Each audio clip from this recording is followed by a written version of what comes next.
Hey y'all, happy Tuesday. I was having a little audio and video trouble here. But here we are. If you are not subscribed to this channel, go ahead and hit the thumbs up button and subscribe to this channel. Also, make sure you are following me over on Instagram, Rhonda_Mary or RhondaMary Vids. I also have a Twitter, uh, I am RhondaMary. It's some form or version of RhondaMary. You will find me because y'all, I be getting kicked off of platforms and all kind of other stuff be going on, and so sometimes these names get a little tweak here or there. But make sure you check those out. Also, this is available on Spotify if you would like to listen as a podcast. Hey Y'all Tuesday is also available there, so check that out. But you can find all of this over at rhondamary.com. Honestly, that's just the easiest way to do that. So I don't know why I didn't mention it at first. You can find all of these links of where you can find me, and we can keep in touch. So make sure you do that. All right. Hey to everybody coming into the room. Hey King BJ. Hey Little Rock. Hey Crystal. Hey Teresa. Um, so tonight I actually wanted to give y'all a very thorough breakdown of this climate change executive order that we're gonna be seeing tomorrow, reportedly from Joe Biden, and some of the things that are going on across the world as it relates to protests and all of the different things, wars and possible famines and everything that's going on that is basically related to climate change, and how this is going to be the next agenda being pushed.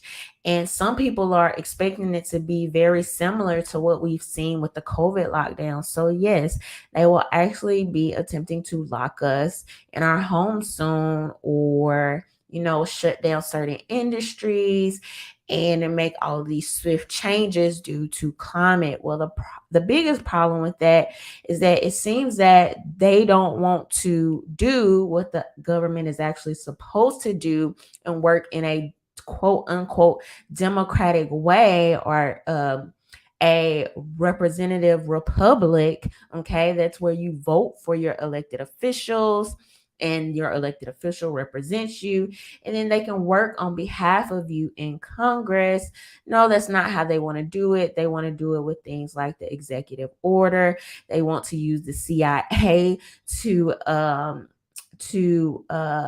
promote or dismiss the things that we are talking about on social media. Yes, the Facebook is now using previous CIA agents to decide what is misinformation on their platform, but that's a whole nother story. Or you have organizations like the United Nations or the World Economic Forum that we've never voted for. We've never voted these people into office. And you'll have them trying to make decisions or colluding with our political leaders to make decisions that we did not vote for them for. And so you will see absolutely tragic, horrendous legislation and emergency powers, okay, that are supposed to be delegated only for emergency. You will see those taken over, and you will have absolute missteps like we saw during the COVID lockdowns. And then you will have organizations like the CDC acting like we voted for them when in fact we did not, trying to make decisions on our best behalf. And yeah, so that's what I wanted to talk about tonight. And sorry, I kind of got into it because I was excited, but I'm like, it's more information, and I want to be able to paint this holistic picture for you guys because it's a lot to talk about. So either I'm going to make a separate video about this week, or we're just going to do a full live on a Tuesday, but I'll keep you posted on that. And the easiest way for me to keep you posted on that is to follow me on Twitter. I am RhondaMary. But all right, y'all. So hey to everyone coming into the room. Hey Stefan. Hey Project 704. Hey Edward. All right, so tonight what I want to talk about a little bit is the importance of the Second Amendment. And why this is particularly going to be important, y'all, is because it seems to be, and I'm not here to fearmonger, okay? I'm not here to fearmonger. We're not here to live in fear, but we should be prepared. We should live in preparation, okay?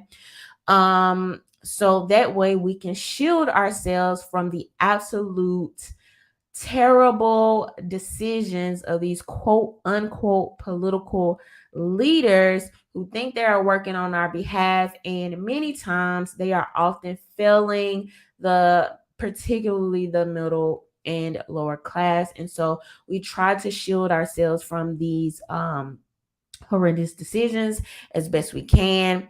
But I tend to believe that they are going to continue to try to encroach on the Second Amendment, because if you look at things that are happening currently with the protests in Sri Lanka, in Germany, and I believe um it's not coming to me. It's one other place that's really important that's going on right now. I want to say the news isn't heavily talking about it because I don't think they want us thinking about things like this. But you have some people that are responding to the overreaching measures that they are seeing in their countries. You have people that are responding to famine, people that are running out of food. You have farmers who they're creating all these new regulations to make it hard for farmers, while your corporations that are making fake lab grown meat and all these other things are able to skirt on with little to no pushback. You have people like Bill Gates buying up farmland all over, particularly in the United States. You have people like China playing with the weather. You have people trying to block the sun, all of these other things. Okay, you have Kamala Harris going on national TV saying a quiet part out loud that eventually there are going to be wars over water. Like, do y'all hear where I'm going with this? Like, okay, we're possibly already in a recession.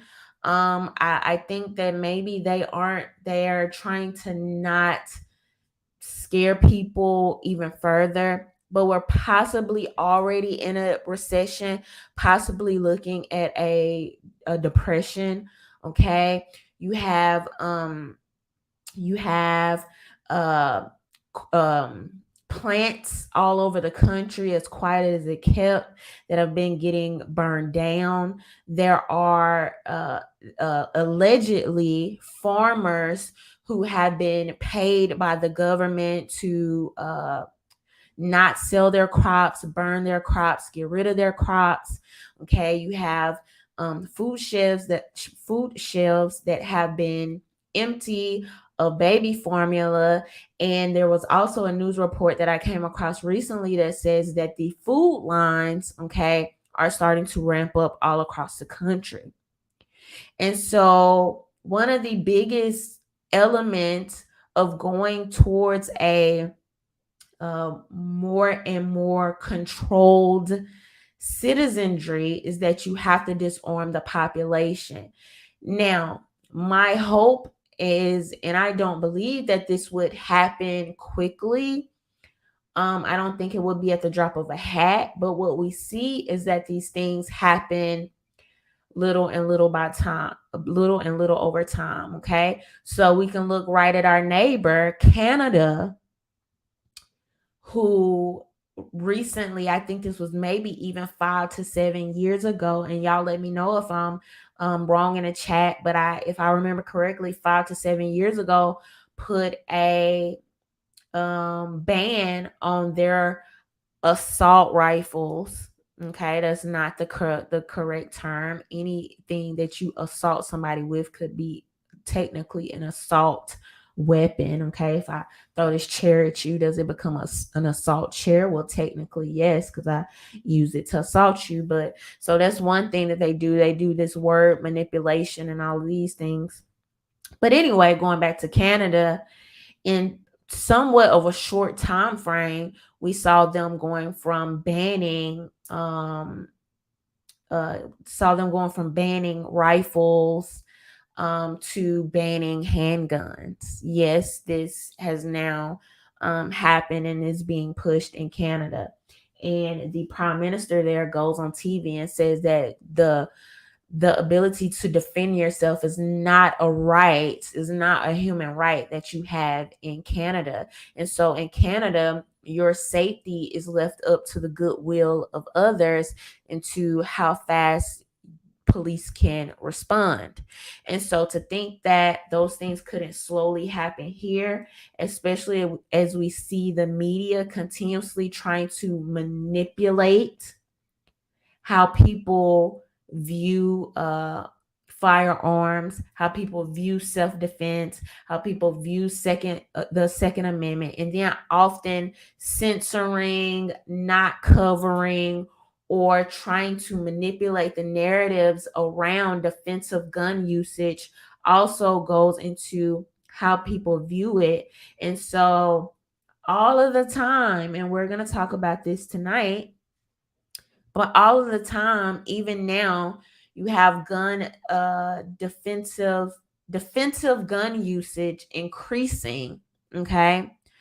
And these stories are rarely talked about.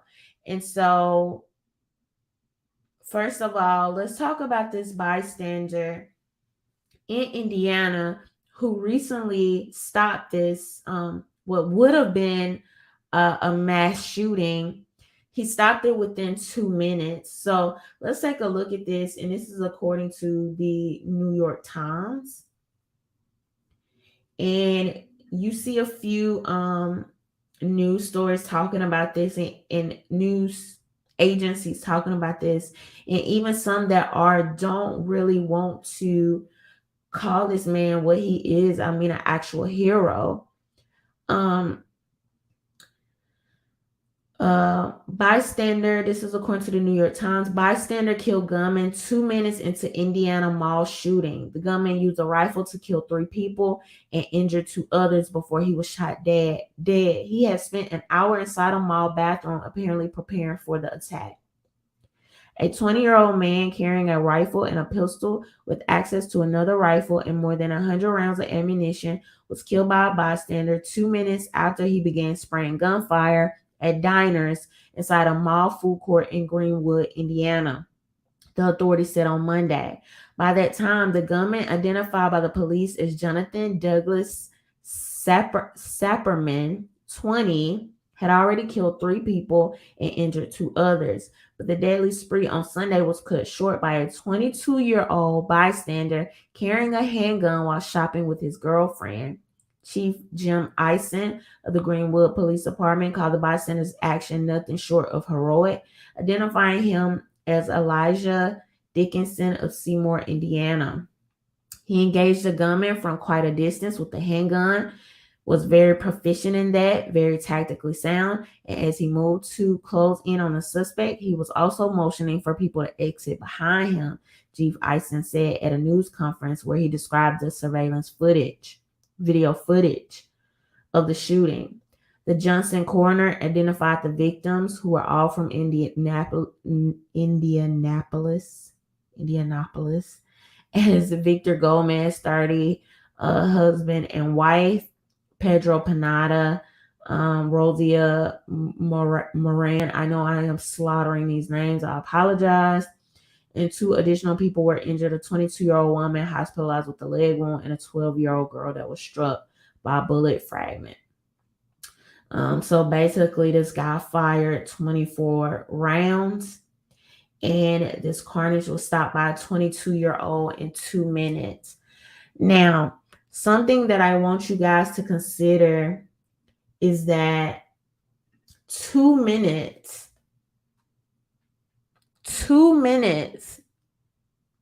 is such a short amount of time. Okay, I talk about this on Instagram often.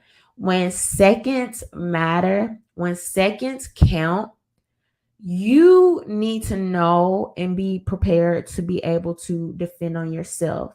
Okay, depend on yourself. Why the government doesn't want that is because the government wants more control. The government wants more control over our privacy. They want us completely dependent on them. Okay. That's why they'll put you out of your job or your business for 2 years and say, hey, we're going to send you this $1,200 check. Just shut up and be happy about it. Okay. They want to control and censor what you're saying on social media. They want you completely dependent on them. They want you to pay more taxes so they can be in control. They can be in control of your medical care. So they can tell you you have to get this shot because you have this insurance through us. You're dependent on us. And so if you want to keep getting care at these facilities, you have to do what we say. So in every single instance, this is why they are hostile to people that want to have their children at home. This is why they're hostile to people that want to defend their own lives and stand up for themselves. This is why they're hostile to people that don't want their inoculations. This is why they're hostile to people that don't want to pay more taxes after we've seen time and time again how you failed the citizens.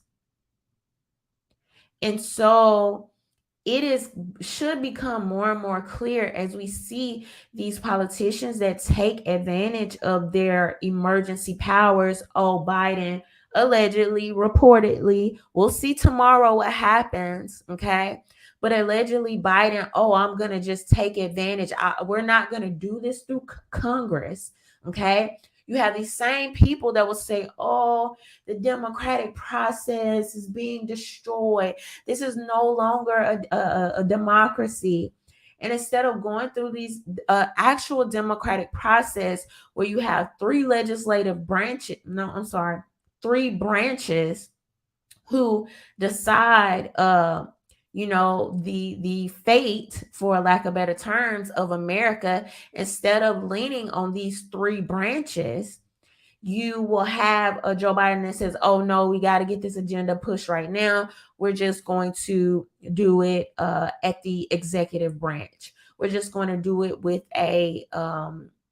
we're just going to use emergency powers to do this, or an executive order to do this. Okay. You'll see the same thing with Congress, right? They want to, instead of getting something passed through Congress dealing with Roe v. Wade, instead of getting it codified into law, which they've had plenty time to do, which Obama said he would actually do during his term, and was one of the platforms that he ran on, and he didn't do. And they steady use these things to campaign and campaign and campaign.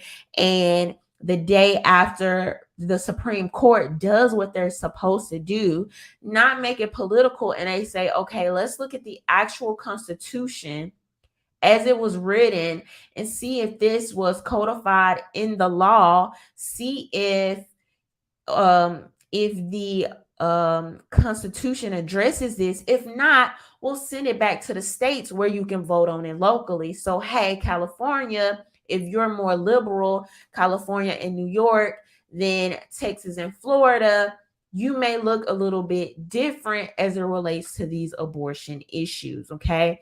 A woman in New York may feel differently than a woman in Florida. We don't believe this was codified in law, so we're going to send it back to the states and let the states decide. And you can vote for a local politician.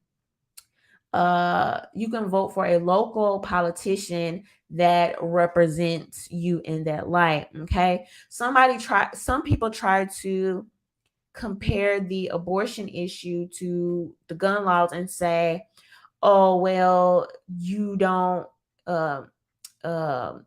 guns get more rights in this country than women, when in fact, the Second Amendment is particularly about arms. It's no question whether it's about arms. It's deliberately about arms and addresses that, okay? And addresses citizens' ability to carry and own firearms. And so it's really no debating if arms is addressed on a national, federal level, as documented in the Constitution, and it as a human right. And so that's the difference. And you have these different branches that are supposed to do these different jobs of checks and balances, not just Joe Biden coming in and saying, hey, here's a narrative and we're going to pass this off and we're going to go for it. But you're supposed to have a Congress that debates these issues, that if it doesn't work, you rewrite, you change some of these things, and you move it on up to the Senate, and then it makes its way to the executive branch. And if that law that's created happens to trump the Constitution, that's when the Supreme Court comes in. They look at this because somebody sued them saying, oh, it is law steps out of bounds. I believe we had this happen with the COVID mandates, as a matter of fact, where they were trying to mandate the vaccination for federal employees. And then people say, heck no, this goes against my human and constitutional rights. They decide to sue. It works its way up to the Supreme Court. The Supreme Court says, no, I don't believe that anywhere in the Constitution it said that the federal government can decide for you as a citizen to be inoculated and for this to be put in your body. And so that's the spiel about how the government is supposed to work. But anyway, getting back to what we see happening here is that the government is going to, in a lot of ways, continue to try to trump your constitutional rights because they don't want you to be a sovereign, independent citizen. That's not what they want. They want people that are totally dependent and bending to their will at every turn. And so that's why you'll have somebody that'll go on the World Economic Forum stage and they'll say, oh, privacy, dictators, this has been this is not the exact quote that this guy said, but this was the overall theme, and I'm probably gonna post it to my Twitter later. But he outright said, yeah, privacy has always been something that governments and dictators have tried to encroach upon. And now we're just making it easier with the technology and everything else. And so these things, when we don't know how far the government is going to go, and not only when we don't know how far the government is going to go, but when the government goes further and further and they worsen the conditions and the lives of everyday citizens, that's when you have things like crime increase, okay? Degeneracy increases, vileness. You're creating more polarized situations across the country, but everything is becoming political, things that shouldn't even be political, things that should just be straight common sense, like not medically castrating children. Okay, somehow these issues are becoming political. Now there's an article coming out that anthropologists don't even want to consider the biology, male, female, or the race of human remains because it thinks that it basically hurts people's feelings to even observe, right? And so when you have a government that is helping back some of these very radical ideas and causing division, okay, propping up outright lies of things that are just not scientific and calling it science, telling us there's no difference between a man and a woman and calling that science, saying that children, babies, and healthy people of working age needs to be injected with these experiments and these experimental inoculations and all of these rights that they're trying to encroach on, putting people out of work and business and leaving these people in these communities um to suffer, to deal with the crime. And we know that on average police across the country have about 8 to 11 minutes response time. And so when you have a hero, when you have a bystander like this 22-year-old who stops more carnage in Indiana, in the Indiana Mall, okay, and deserves props, deserves to be talked about, and all of these other things, you know, you're gonna barely have people talk about it. You're gonna barely have people mention it. And then when you do have people mention it, you're gonna have these absolute crazies. Like, let's see if I can did I get this tweet pulled up? I had it pulled up here. Let's see if I can grab it real quick.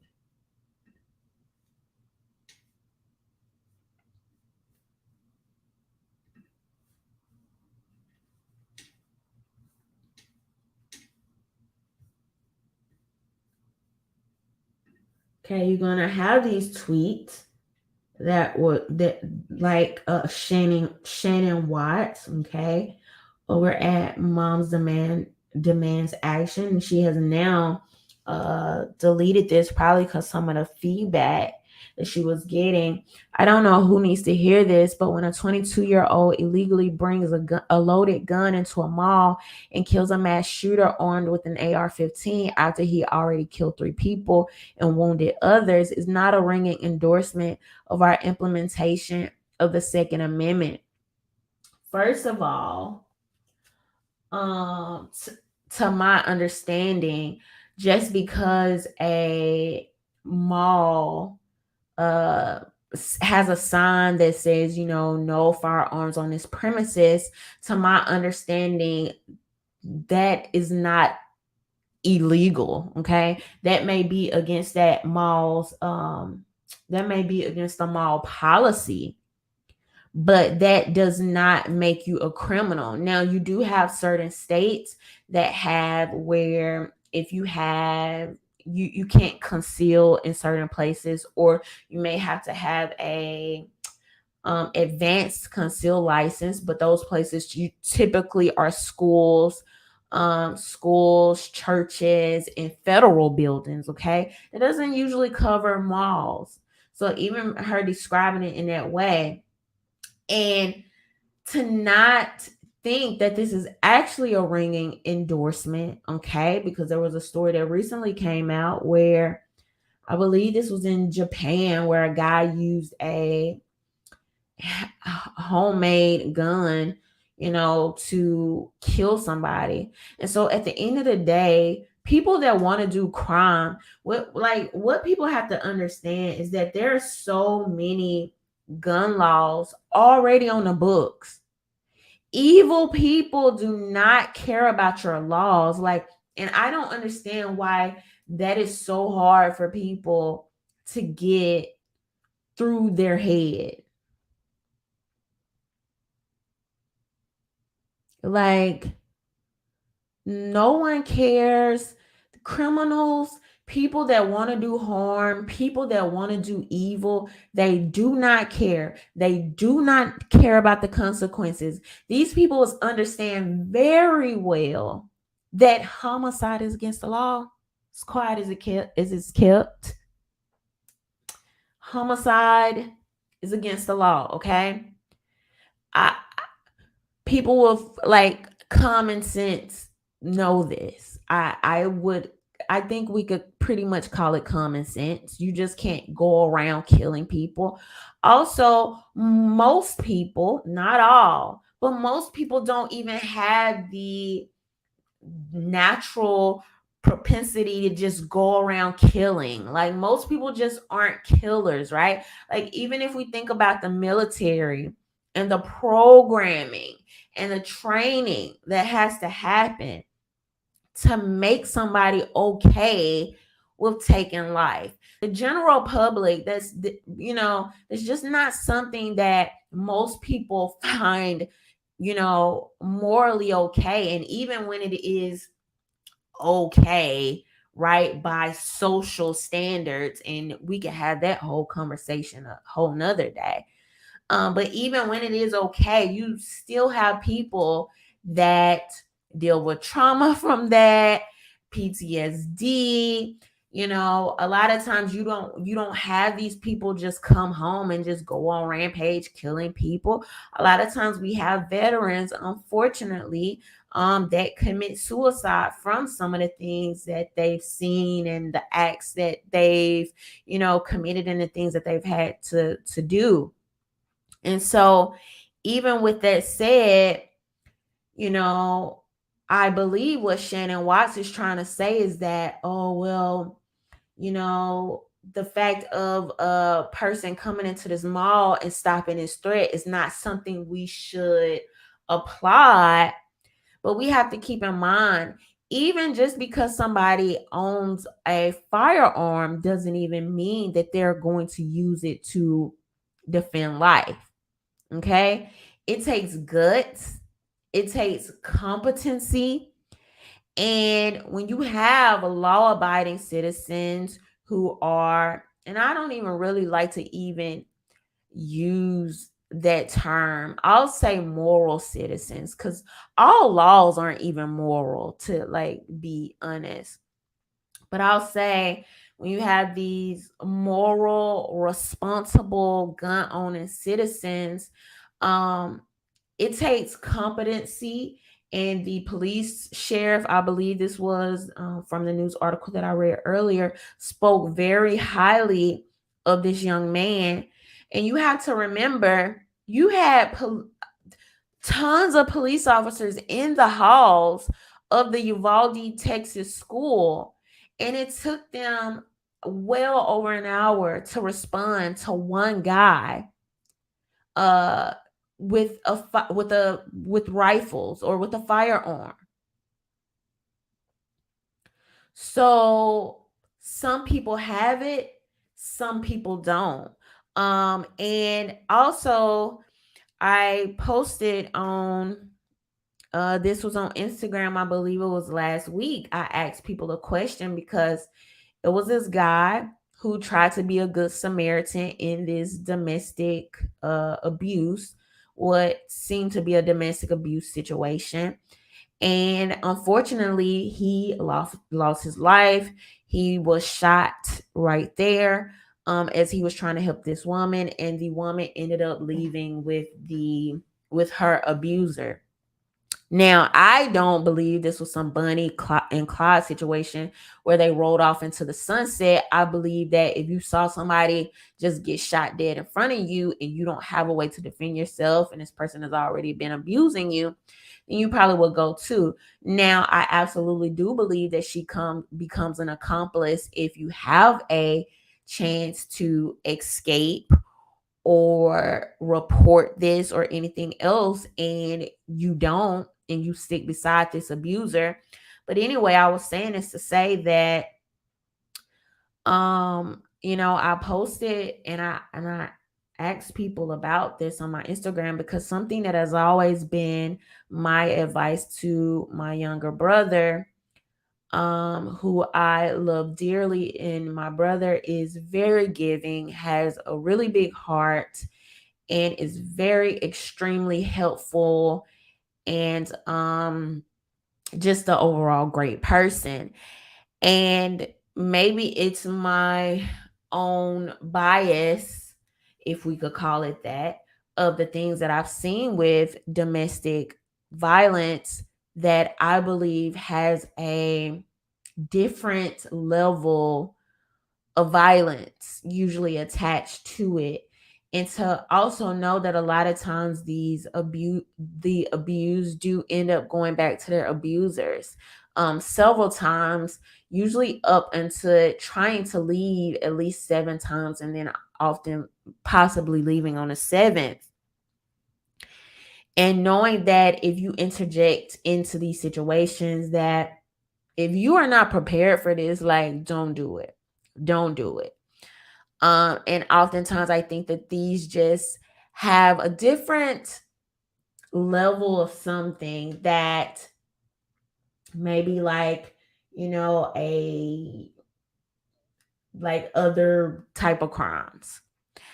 And so I wanted to know people's response. Like, would you interject into a domestic situation? And a lot of people's answers were they wouldn't. And a lot of people's answers were they wouldn't. Some people said they would. Some people said it depends. And some people gave their real life examples of them intervening and how it turned out.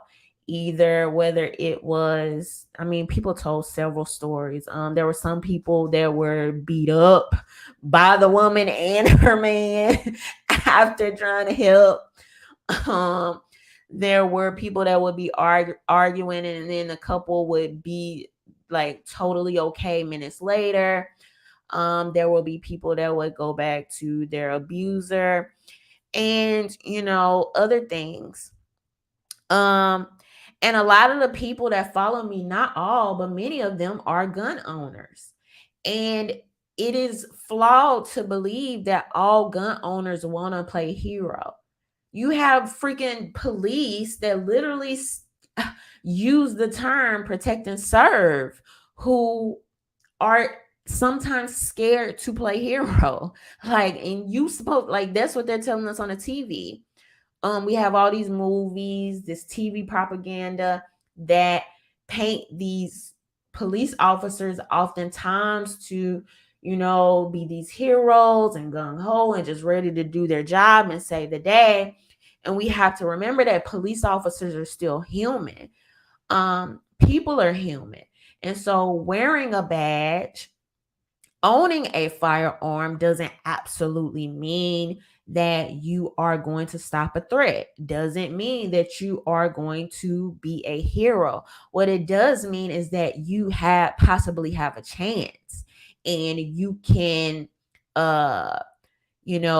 you can increase your odds of living, of getting out of a potentially deadly situation, of having the time that it may take for a police officer to show on scene, and living your life. You know what I mean? Being here tomorrow to be able to tell about it, right? And so every time, uh will somebody that owns a gun be willing to stand up, be able to? No, especially when it comes to saving somebody else's life. Y'all have to remember, some people don't want to die for you. Some people aren't willing to die for you. And I don't believe that that's not talking about police officers. Let me take them out of this equation, because let me be clear, because they sign up for this. So that's a whole different thing. Right now I'm talking about citizens, right? Everyday citizens. Just because somebody's a gun owner, they aren't signing up to be a hero for you or save your life. And I don't even necessarily thinking that somebody maybe not wanting to, or maybe being fearful, I don't think that makes people inherently bad. I think that many people are not okay nor prepared for violence. Okay.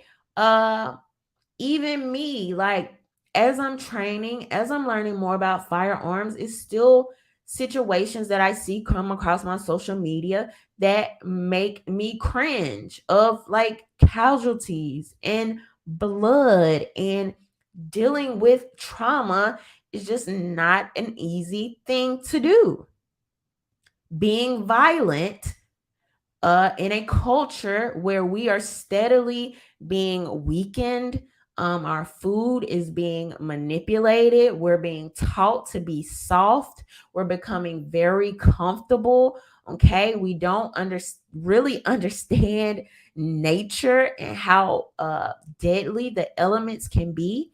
And overall, we're becoming softer and softer. It can be really hard to be violent, where we are constantly dependent on the state.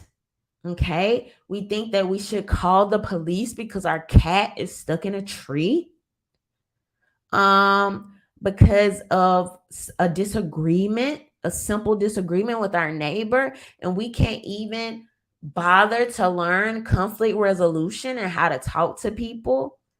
We think we should call the police because our neighbor is playing their music too loud, you know? So a lot of people just aren't prepared to do things. And so when we do have a young man like this 22-year-old that puts his life on the line, that deserves to be applauded, because it takes a lot of guts, and a lot of guts that people do not have. Also, something that's important to note for the owners watching and for the future gun owners watching: when you, every single time you use your firearm, even if you are not criminally responsible, right?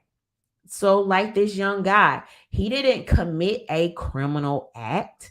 He stopped people from getting killed. He defended and saved lives. Okay. So, there was no criminal act. However, keep in mind that this guy did an excellent job and he was very competent. But I want to remind you, and this is not to discourage anybody from, if you have the ability and you are competent to save life, I think you absolutely should. And I think that's to be commended if you think that you can do that.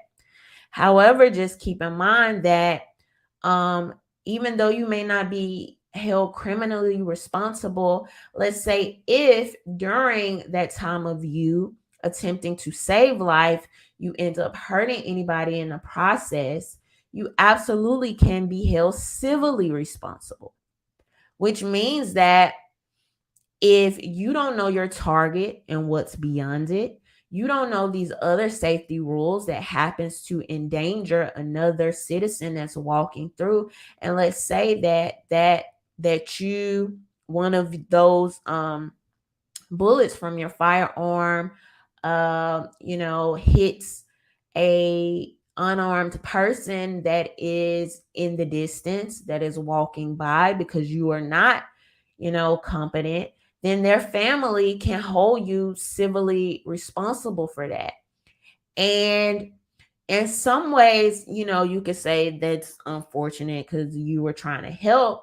But the fact of the matter is, as citizens and even as police officers, you are supposed to be responsible for every single round that comes out of that firearm, because it is something to take very, very, very seriously. And we should always want to protect and defend life, not harm. And we have to continue to make these distinctions between the good guys and the bad guys, right? Because if you don't, you'll have the people like the Shannon Watts that'll absolutely use that to their advantage. Unfortunately, even when you are the hero. So let's take a look at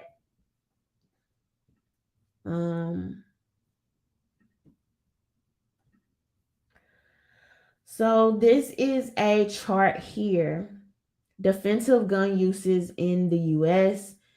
This is by the Heritage Foundation. And as you can see, you have all of these. Let me scroll. There we go. You have all of these dots here of defensive uses, okay, all across the country. Now,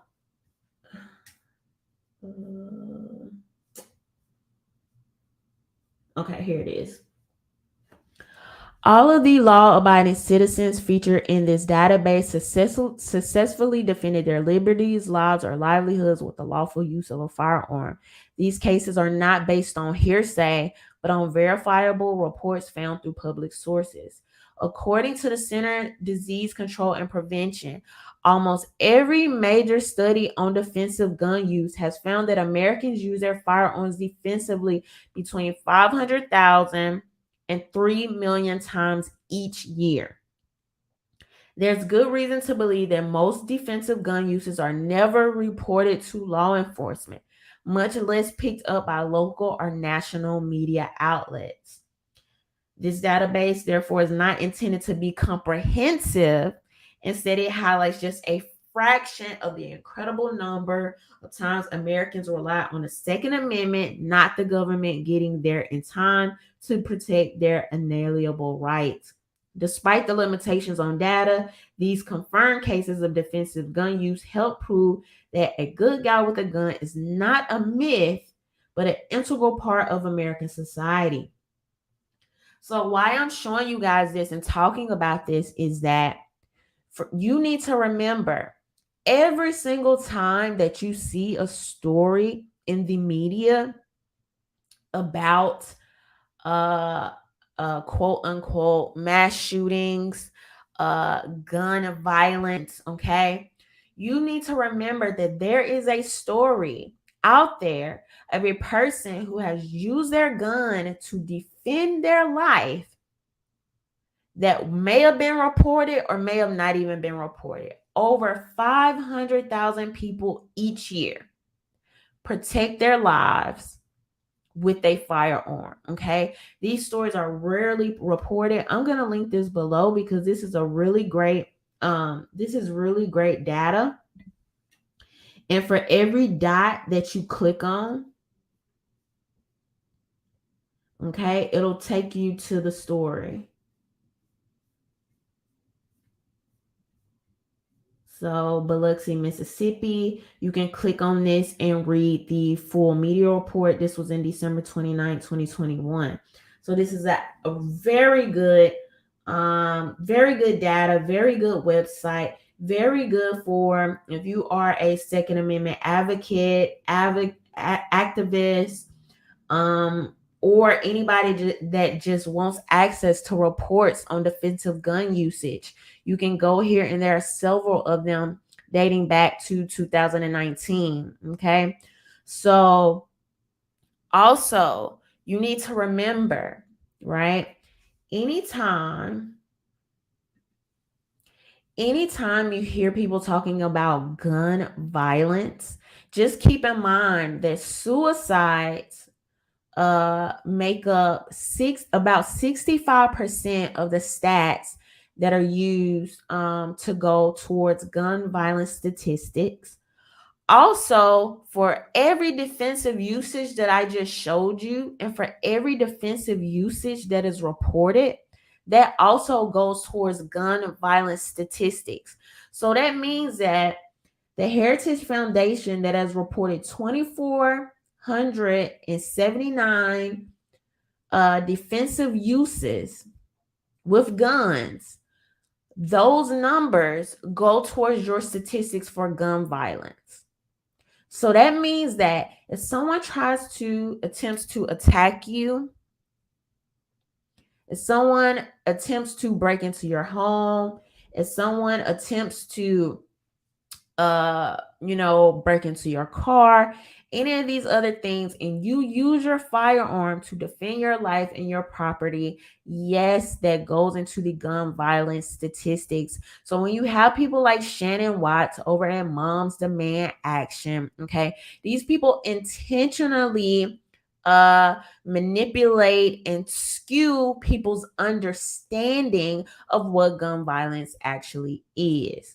Most times when you hear people say gun violence, they think of things like gang related violence, and they think of mass shootings where you have these people going into these schools, churches, or buildings and trying to hurt 4, 5 or more people at a time. Okay.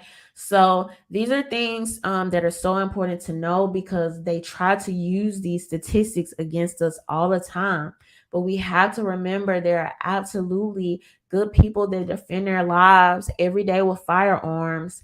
And because of the work that I've been doing, I've had the opportunity to meet and know several people at this point.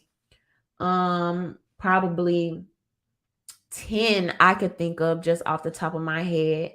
I know personally that have defended their lives with firearms. And so it's happening. It's a real thing. And you're not a bad person for defending or protecting life. And when you hear people talking about, oh, this city has all this gun violence, this city is so bad, right? People will talk about Chicago, they'll talk about Philly, they'll talk about DC, they'll talk about Baltimore.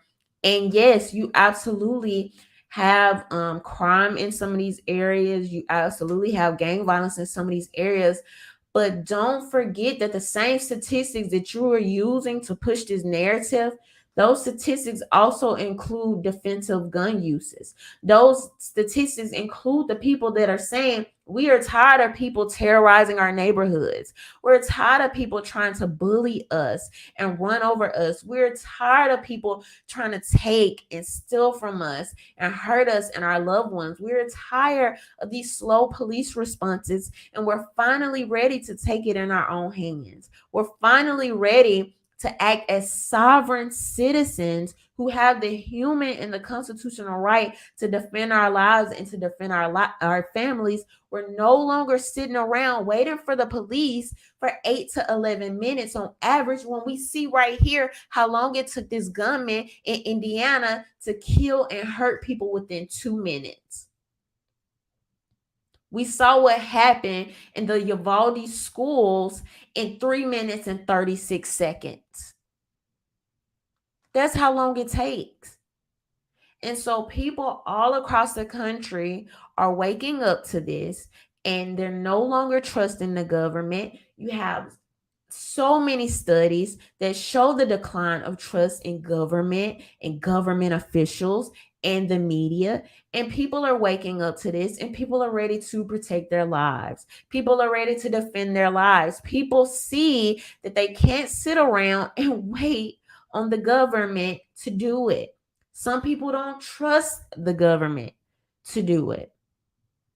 And so that's why you see all over the country, the numbers for gun owners are increasing exponentially.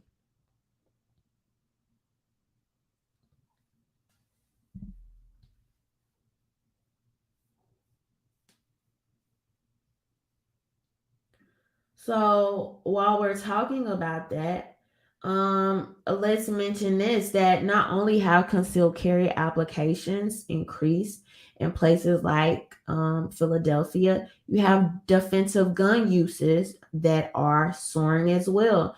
You now have justified homicides. This is how they characterize it.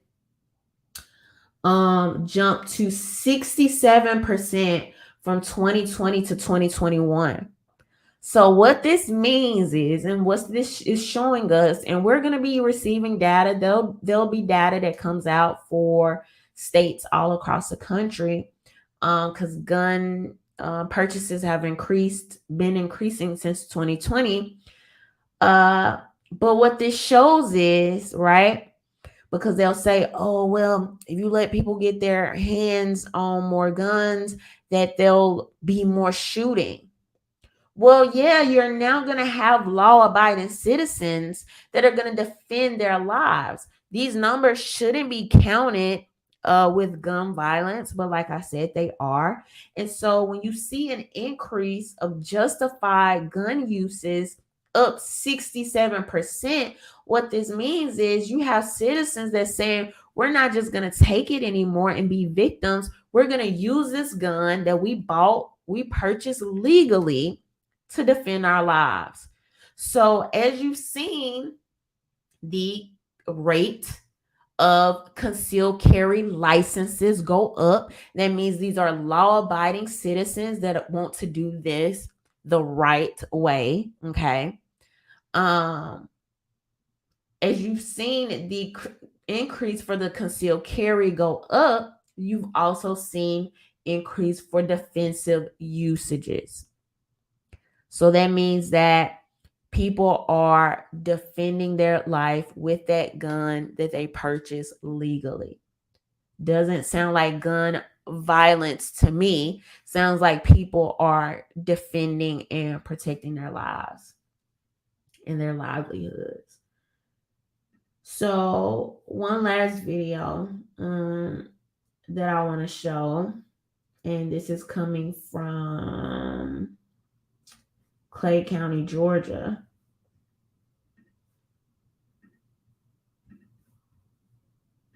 And scared the group of men off. What he didn't expect is gunfire was exchanged. This all was caught on surveillance cameras. Fox News reporter Eric Perry is live outside the home in Clayton County. So, Eric, what happened? Yeah, Tom, Christine, honestly, what happened, that group of men picked the wrong house code to try to burglarize here. You can see the evidence of this BMW from that shootout, just riddled with gunfire. That man said he just wanted to make sure his wife was protected. I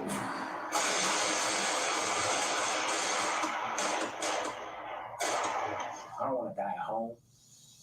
I survived Afghanistan and everything else, and to die at home in my own yard. The goal for Whitfield Smith was to protect his family and home early Monday morning when he noticed a group of men on his Ring camera. I'm noticing a young man running from my neighbor's yard across my front lawn into the middle of the street to meet up with two other gentlemen. One of the men made a near fatal decision. Sprints up my driveway. I can see on camera that he's hunched down, wearing a gray hoodie, and he's got some kind of firearm in his hand. He reaches to try to get into my BMW that's in the driveway. The door is locked. Grab my rifle, head outside. With flip-flops, pajama pants, and no shirt, this veteran went to war to protect his wife, who was hiding inside. Boom, boom, boom, boom, boom, boom. There was one gentleman that was on the other side of the trees, and the main protagonist was right here using my truck as a shield. At one point, he kicked off his flip-flops, races inside, puts on clothes, and comes back out. He says he didn't have time to be afraid. Only time to act. I didn't think that they'd be shooting at me, and I'd be hearing bullets whiz past me. This father fears he would have been dead if it wasn't for his BMW to shield the nearly 24 bullets. They said, Mr. Smith, you're very brave. You're very brave. You're very crazy. You're very stupid. But you're very brave. Yeah, and Mr. Smith is alive. Thankfully, no one was injured in any of this. He says that group of men actually got away with a firearm that he had inside of his truck there. He also says that after the gunfire really erupted, they tried to break into neighbors' homes to escape. They were unsuccessful, but they are still out there. If you know anything about this, come forward. So, first of all, please don't leave y'all firearms in your car or your truck. Please do not leave your firearm in your cars or your trucks. Okay. Every year you have thousands of firearms that are stolen out of vehicles. And many times this is how criminals actually get their hands on firearms. Okay. And they become illegal firearms because they are firearms that were stolen. So this is how a lot of them actually get their firearms. It's not the legal process, how you have several politicians that are trying to infringe upon, just all of us, everyday citizens that just want to defend and protect. I was about to say defend and protect our lives. So yeah, please don't leave your firearms in there. But so that's another thing that they do. They know that you have these people that most of these people are not going to buy their guns illegally. Most crimes that are committed are not like, I'm not going to buy a gun and then gonna commit a crime that with the gun that I'm attached to and my information, and like that's Not as common as people, stealing the guns. That's usually how that happens. But anyway, so you have this man here who tries to protect his wife, who's trying to protect his home, who ends up protecting his neighbors and things like this, after these people try to go into the neighbor's home.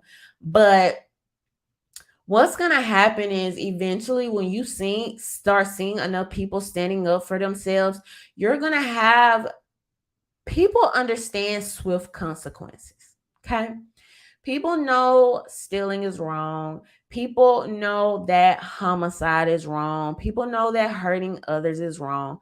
But more than anything, people understand consequences. A lot of times, oftentimes, and there's even been studies done, I've talked about this before, where they would survey criminals, obviously, like after they would go to jail and they processing and taking them in, and the police are like, uh questioning them and stuff like that, and they would ask them, like, would you be more likely to try to hurt someone, rob, whatever, somebody that is armed or unarmed, and just the different things that people would look for to, and most times people are looking for an easy target. That's just what it is. That's just the answer. Okay. And so when you have people that are willing to stand up for themselves, people are not as easy target. People knowing that there may be swift consequences when you play with them, people will be less likely to do dumb stuff and try to push the boundaries. So the more times you have criminals feeling like they may lose their life today, they may face fire, people may fight back, I feel like you will have more and more people that will opt out of trying to hurt, trying to bully, trying to terrorize, and trying to antagonize others.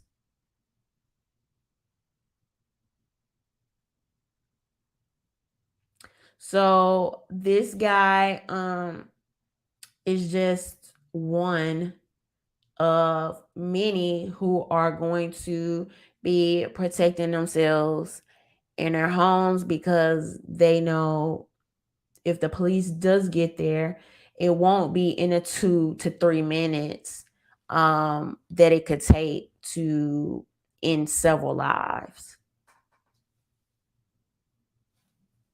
They will think twice. They will think twice before acting stupid. Exactly, Joe Butter.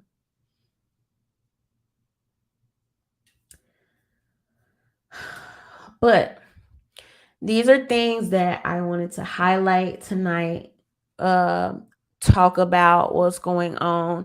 These are two recent stories of people using their firearms, and I don't believe that criminal charges will be brought or shouldn't be brought against either one of these gentlemen.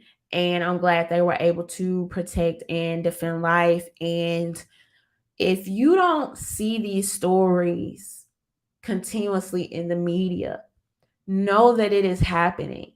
The media has an agenda to push, and the media, regardless of what people say, works on the behalf of the elite. And I don't know why it's so hard for so many people to understand. You could look at their advertisers. You could look at the people who are their advertisers, the people during the commercial breaks, to see who they're going to have to align with, speak on the behalf of, the things they'll censor, the things they'll ignore. Defensive gun uses are very much happening all over the country every day, well over 400,000 times a year, well over that, possibly upward to 3 million a year with some of the data that we're not receiving. So these are the things we have to keep in mind as gun owners, as responsible gun owners. We absolutely do not want to see We don't want to see people lose their lives unnecessarily. We don't want to lose our lives unnecessarily. And that's why we want to be prepared to defend our lives. So don't think or like don't let these people make you feel bad for wanting to defend your life. Like, that doesn't make you inherently evil. I would say that the scale probably tips toward the person that doesn't want you defending your life, probably being more inherently evil than you. So owning this tool, being prepared to defend your life, is nothing inherently evil about that. It is the right thing to do. And even more so, as we see what this government is capable of doing to its own citizens, what governments and politicians and people like the World Economic Forum and the United Nations are attempting to do to people all across the world, that doesn't make you a bad person for you to want to defend your life. It doesn't make you a bad person for you not to trust your government. It doesn't make you a bad person for you to feel like, I don't have 8 to 11 minutes to wait on a police to come swooping in that may not even want to play hero for me, that may be too scared theirself. And if anybody cares about your life, it should be you. And if you care about your life, you should prove you care about your life by being prepared and being competent to be able to defend your life. So yes, people that defend life and stop these mass shooters and stop this carnage are absolute heroes. They should be applauded. They should not be talked down on or skewed like people like Shannon Watson, people over there at Moms Demand Action attempt to do by painting moral, responsible citizens as callous, vile people for wanting to own this tool.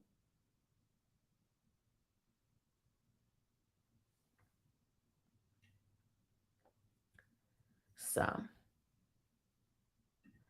Gun Owners Radio said, this is very good to note. A lot of the time, defensive gun use doesn't even involve shooting the gun. So, like, basically, you have people that will mention having the gun, maybe prepping, maybe pulling out the firearm, and not even shooting the person, right? But even knowing, oh, this person ain't playing, they're willing to escalate to defend their life.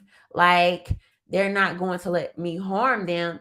And so now this person can think twice. Now this person can get out of there. And there's a lot of examples of people going the opposite direction, changing the trajectory because they don't want to have to bite a bullet today.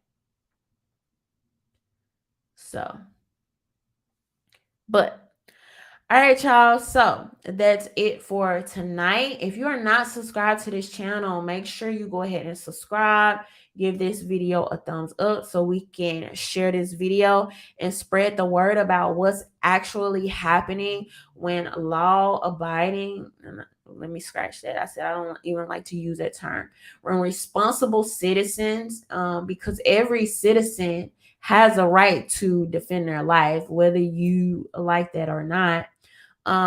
But when these responsible citizens are defending their lives or stepping up to defend the lives of others, that is to be commended. And it happens a lot more than the mainstream media would have you to believe.